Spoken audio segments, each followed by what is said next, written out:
आज हम बात करेंगे यूरिक एसिड की कि यूरिक एसिड को हमारे जिस्म में नेचुरली कैसे कम किया जा सकता है।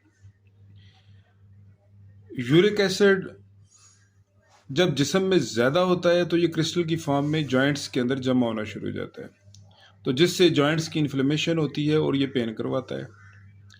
यूरिक एसिड हमारे जिस्म में प्यूरिन से बनता है और एक एंजाइम ज़ैंथेन ऑक्सीडेज इसको प्यूरिन से यूरिक एसिड में कन्वर्ट करता है।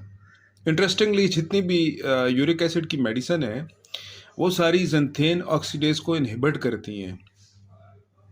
यूरिक एसिड गोश्त से, मछली से, फ्रुक्टोज से हमारे जिस्म में शामिल होता है। एक प्लांट केमिकल है जिसे पॉलीफिनोल कहते हैं। स्टडीज़ में ये बात सामने आई है कि पॉलीफिनोल भी ज़ैंथेन ऑक्सीडेज को इनहिबिट करता है। सल्फोराफोन एक पॉलीफिनोल कंपाउंड है जो कि डिफरेंट किस्म की जो सब्जियां हैं उनमें पाया जाता है। आपके साथ में लिस्ट शेयर कर रहा हूँ इन सब्जियों की। पाकिस्तान में बहुत ज़्यादा कैबेज पाई जाती है। अगर आपको या आपके ख़ानदान में किसी को यूरिक एसिड है तो इन सब्जियों का इस्तेमाल।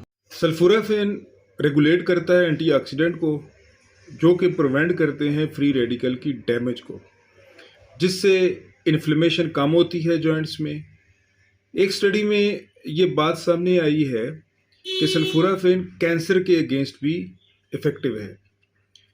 साइड इफ़ेक्ट क्योंकि ये प्लांट से एक्सट्रैक्ट है तो ना होने के बराबर है। इसके साथ साथ आप केले का इस्तेमाल, लीमू का इस्तेमाल, सेब, चेरी और गाजर का इस्तेमाल कर सकते हैं यूरिक एसिड की मिकदार को अपने खून में कम करने के लिए। मैं उम्मीद करता हूँ कि आपको ये वीडियो पसंद आई होगी।